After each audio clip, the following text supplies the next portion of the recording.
Hey guys, welcome to my channel. I'm Karen and I'm from Motion Chicks Films. Tonight on another episode of The Final Girls of Horror, the girls and I are reviewing the film Frozen from 2010. Let's have a look.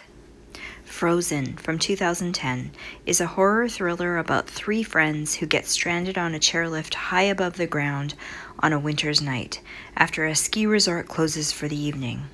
Written and directed by Adam Green, starring Emma Bell, Shawn Ashmore, and Kevin Zegers. So this movie is all about tense moments. It's filled with them. It's crazy. I grew up in a skiing town and I never ever went downhill skiing. And I think largely the reason was a lot of what's in this movie. The chairlift. I was terrified. The idea of it going up so high and that you're kind of loosely sitting there with your skis weighting you down and dangling over the edge, and then you have to, at the right moment, lift up the rail and jump off and ski. The whole concept scared me to death. And this movie validates that for me. Now I'm joking around and being silly, of course. I think skiing is really cool. Though, you know, back in the day, I never did go skiing because I was scared of the chairlift. I really was. And if you're into skiing or you know, are scared of it, I think this movie is a really cool one to watch. It's a lot of fun. So the story starts out with these three friends, these three young people, and they decide they're going to go skiing together. There's two guys, they're childhood friends, and then of course one of the guys has a new girlfriend. They're bringing her along. They set out to go to the ski hill and go skiing for the day. Super fun, they have a great time, and you know, they're laughing and skiing and enjoying the snow. So Dan, Joe, and Parker end up on the chairlift. You know, they're doing the last run of the day. They're going up. It's kind of evening starting to happen. And then that's it. So they're thinking, yeah, one last time for fun. Let's do it. And then, as fate would have it, it all goes to hell. Especially when they hit the highest point of the chairlift. They're the highest off the ground from the hard, icy, cold snow below. So then what happens is the staff has a changeover. There's a bit of confusion.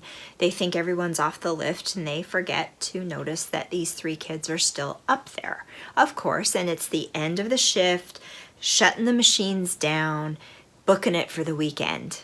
You know, the usual kind of stuff. And these kids are stuck, starting to get dark, super cold, stuck up there, and they realize, oh my God, they've forgotten us. They're all driving away. This place is kind of remote and no one's going to be back here for at least the weekend because the ski hill shut down for the weekend.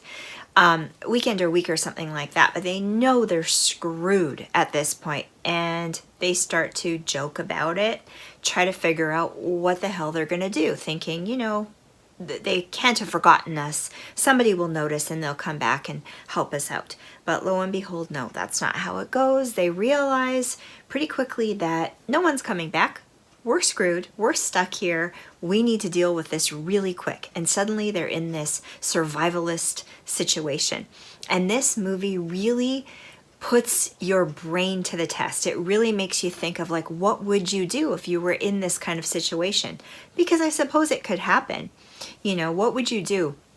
What would be the smart thing to do, especially if you weren't really prepared to be surviving out in the wilderness in the cold and the snow for a few days? Faced with, you know, freezing temperatures, night, no food, no water, no bathroom even, and they're way the hell up in the air. Jumping down's not an option.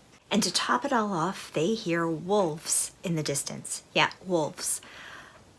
I don't know how I would be able to cope with that. I love animals and I love wolves, but that would be pretty freaky. So you'll have to watch to see what happens, but it takes us through the whole thing. It really does. So it's very realistically done. I mean, it's quite believable. I'm not sure that it would ever happen, but it's believable in my opinion, and the acting's really good, and it's filmed really minimalistically too, which is pretty cool because they're actually up high in this chairlift and they're filming it that way. It's all practical effects.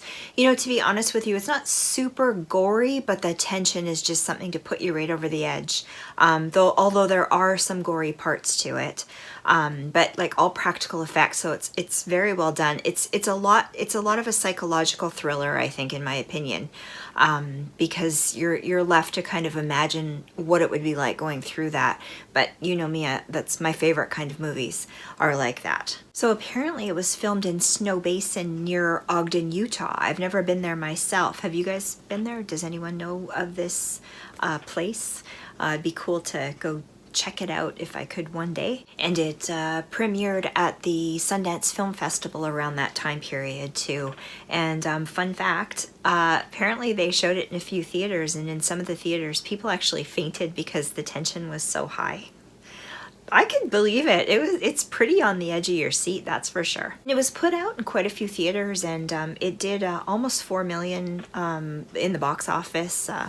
That's pretty good, you know. I've heard a lot of good things about it too. So Adam Green wrote and directed this film, and I thought it was really cool. He's done lots of stuff, but I thought it was pretty cool that he had his hands in and did Ginger Dead Man 2, The Passion of the Crust.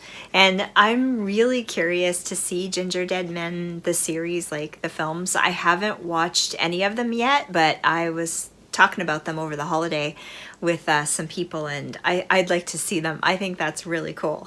You didn't know Ginger Dead Man, the first movie, is with Gary Busey and this gingerbread man, and it's kind of crazy. But I've heard good things about it, and I really want to watch it. And apparently this whole story is fictitious, but Adam, I read he was in an interview and he talked about the fact that this ski hill actually is supposed to be haunted that they used. Apparently the year prior to this movie, a man took his own life on this hill, and he haunts this ski hill. So the actors and the film crew, they were, and Adam actually did some of the filming too, because it was tough to find someone to do filming.